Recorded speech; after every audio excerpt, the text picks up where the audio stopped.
से खबर है जहां भ्रष्टाचार के प्रति भुजबल सरकार की जीरो टॉलरेंस नीति जारी है। भ्रष्ट, नॉन परफॉर्मर और कमजोर कार्मिकों को रवाना करेगी सरकार। मुख्य सचिव सुधांशु पंत ने सभी विभागों को निर्देश दिए हैं।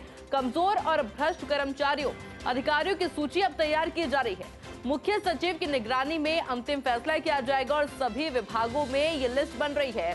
सरकार अब देगी कर्मचारियों को compulsory retirement. Rajasthan service rules में है सीआरएस के प्रावधान।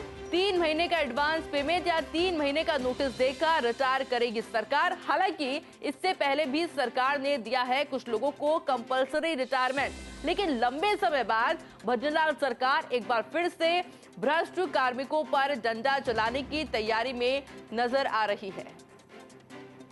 यानी कि जो लोग भ्रष्ट हैं, कमजोर हैं, काम नहीं कर रहे हैं, अब उनको रिटायरमेंट देने की तैयारी कर रही है सरकार। और इस आदेश के बाद से ही, क्योंकि लिस्ट बनना शुरू हो चुकी है, जो कार्मिक है उनमें हड़कंप मचा हुआ है। मेरे साथ associate editor doctor Rituraj Sharma भी फोन लाइन पे जुड़ चुके हैं। ऋतुराज जी, किस तरह से देख रहे हैं इस फैसले को?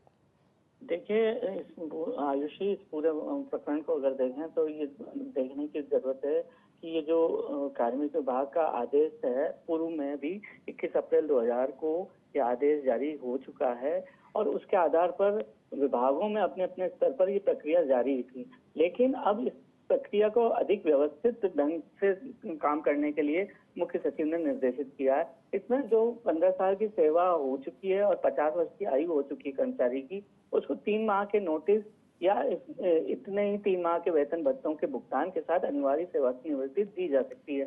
हालांकि जो अनिवार्य सेवानिवृत्ति देने का जो आधार है, वो आधार यह है कि जो अकर्मण्यता या नाकारापन हो, संदिग्ध सत्यनिष्ठा हो, अक्षमता हो, अकार्य कुशलता हो या असंतोषजनक काम का निपटारा हो।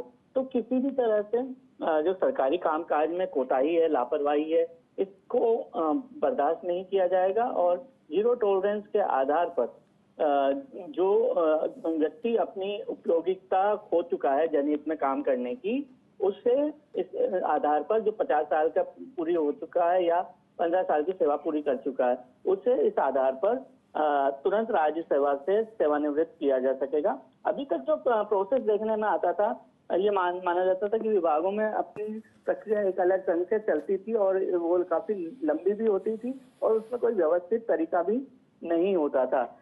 तो इस अनावश्यक देरी को दूर करने के लिए साथ ही साथ जो डीओपी को जानकारी इस बारे में मिलनी चाहिए, क्योंकि पेरेंटल डिपार्टमेंट डीओपी रहता है इसमें, तो उसको जानकारी पूरी भलीभांति मिले और पूरा आधार उसमें तय किया हो। तो विभाग अध्यक्षों को अब ये निर्देश दिया गया है कि राज्य सेवा के जिनमें अधिकारी कर्मचारी हों, की बाकायदा स्क्रीनिंग करके और स्क्रीनिंग प्रक्रिया पूरी करके तय समय सीमा में इस कार्यवाही को सुनिश्चित करें, ताकि जो कंपल्सरी रिटायरमेंट का जो भावना है जो 2000 के आदेश में दिखती है और उसके बाद जो तमाम परिपत्र दिए गए हैं सिविल सेवा के अनुसार, राजस्थान सिविल सेवा के नियमों के अनुसार, वो उस परिपत्र की भावना पूरी हो सके।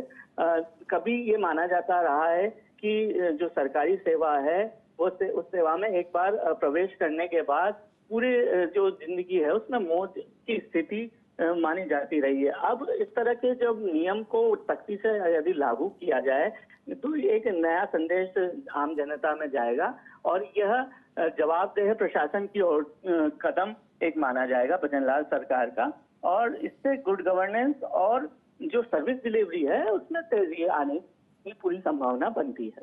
बिल्कुल ऋतुराज जी, बहुत बहुत शुक्रिया आपके तमाम जानकारी।